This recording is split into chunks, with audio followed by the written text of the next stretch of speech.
I am the Tofu Golem. Please enjoy the video. You begin by securing the truck and your work area, safety first. Recover the A/C charge with a certified machine so you can work legally and safely, then disconnect the negative battery to avoid shorts.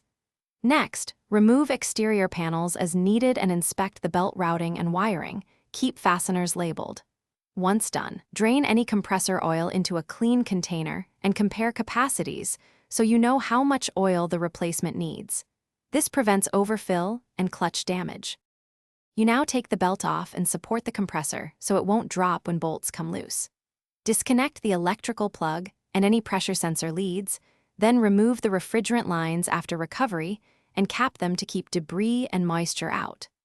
Loosen mounting bolts in a star pattern to avoid warping, and lower the compressor while noting orientation and clutch alignment marks.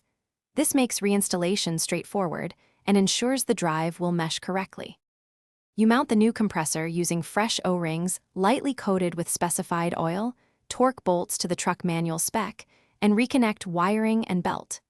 Evacuate the system to about 500 microns and hold to verify no leaks.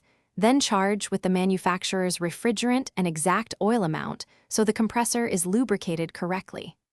Finally, run the engine and cycle the A/C while monitoring pressures and temps. If the compressor